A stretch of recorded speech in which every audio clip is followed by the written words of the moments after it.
अस्सलाम वालेकुम रहमतुल्लाहि व बरकातुहू। बच्चों, हम आज अपनी उर्दू की ऑनलाइन क्लास स्टार्ट करते हैं।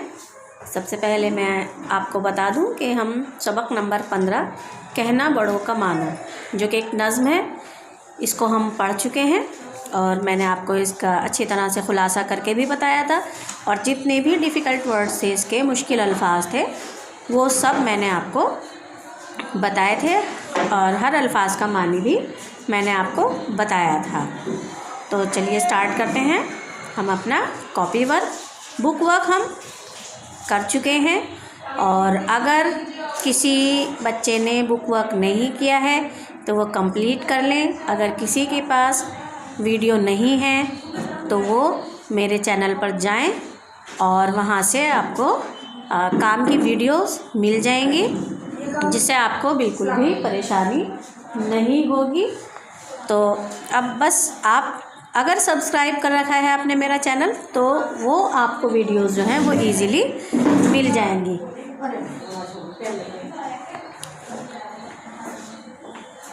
तो बस आपको ये ध्यान रखना है, अगर आपको मेरे चैनल का नाम याद होना चाहिए और आप जब उसे ओपन करेंगे तो वो आपको सारी वीडियोस मिल जाएंगी। तो चलिए स्टार्ट करते हैं कॉपी वर्क अपना।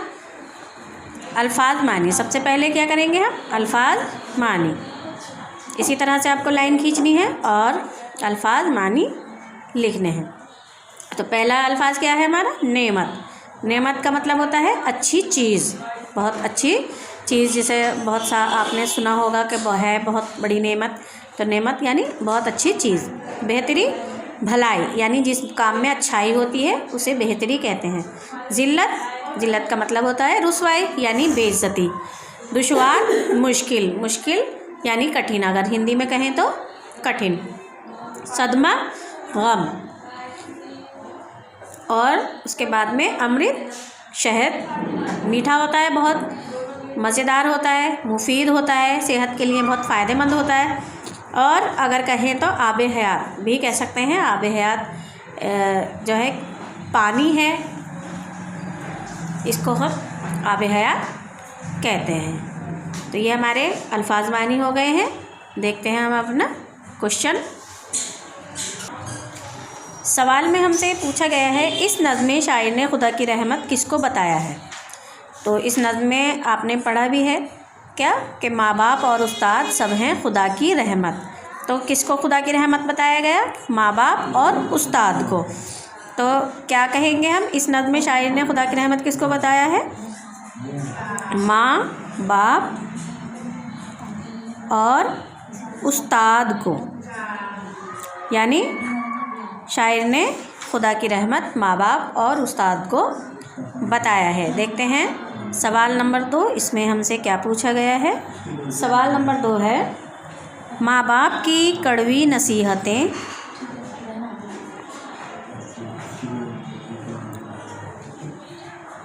माँ बाप की कड़वी नसीहतें हमारे लिए क्या असर रखती हैं? माँ बाप की कड़वी नसीहतें हमारे लिए क्या असर रखती हैं? तो आपने क्या पढ़ा था इसमें? कड़वी नसीहतों में उनकी भरा है अमृत। तो क्या असर रखती हैं? क्या जवाब लिखेंगे हम इसका? अमृत का असर रखती हैं। अमृत का असर रखती हैं। तो ये जो माँ बाप हमें कोई भी मशवरा या हमें कोई सलाह देते हैं तो उसको हमें मानना चाहिए, क्योंकि वही हमारे हक़ में बेहतर होता है। अगला देखते हैं सवाल नंबर 3, हमसे क्या पूछा गया है। माँ बाप का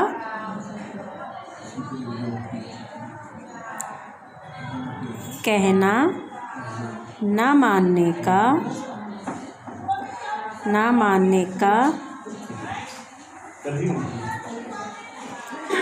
नतीजा क्या होता है?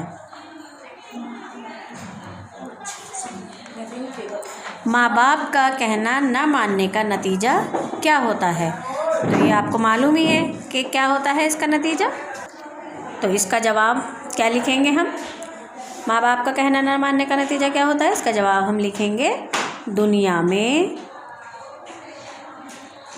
इज्जत से रहना दुश्वार हो जाता है। यानी दुनिया में हमारी कोई इज्जत नहीं होती, कोई वैल्यू नहीं होती अगर हम अपने बड़ों का कहना नहीं मानेंगे। सवाल नंबर 4 देखते हैं, इसमें हमसे क्या पूछा गया है। बच्चों को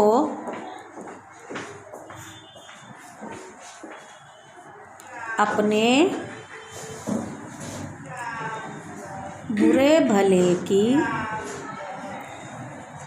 खबर क्यों नहीं है? बच्चों को अपने बुरे भले की खबर क्यों नहीं है? क्यों नहीं है? तो क्यों नहीं है बच्चों को अपने बुरे भले की खबर? क्योंकि उनकी उम्र और अक्ल छोटी है। अगर उम्र छोटी है तो अक्ल भी छोटी है। तो यहाँ क्या लिखेंगे हम? क्योंकि उनकी उम्र और अक्ल छोटी है, इसलिए उनको अपना बुरा भला समझ में नहीं आता कि हमारे लिए क्या अच्छा है और क्या बुरा है। ठीक है, देखते हैं सवाल नंबर 5।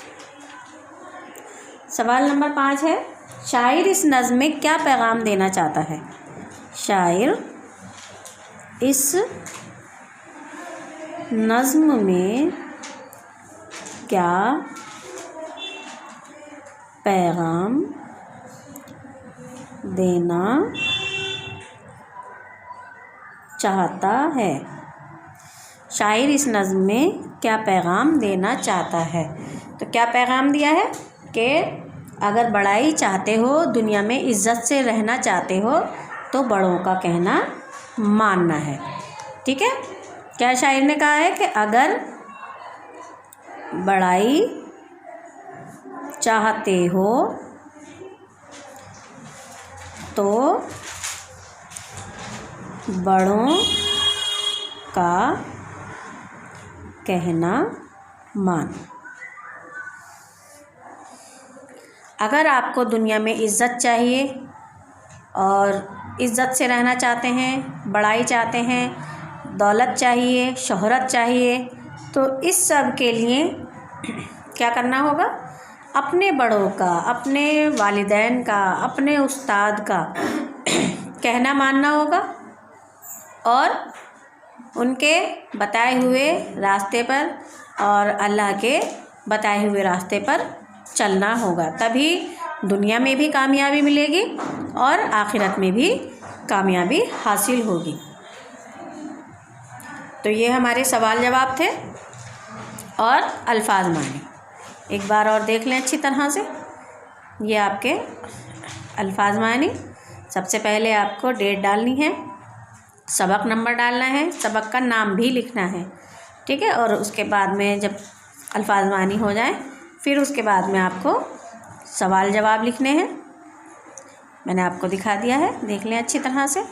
कुछ देर के लिए मैंने आपको वीडियो रोक भी दी है ताकि आप सवाल अच्छी तरह से देखकर कर लें। तो ये हमारे सवाल जवाब और अल्फाज मानी कंप्लीट हो चुके हैं। मुझे उम्मीद है मैंने जो बात आपको समझाई है वो आपको अच्छी तरह समझ में आई होगी। मिलते हैं नेक्स्ट वीडियो में अगली तैयारी के साथ। तब तक के लिए अस्सलाम वालेकुम।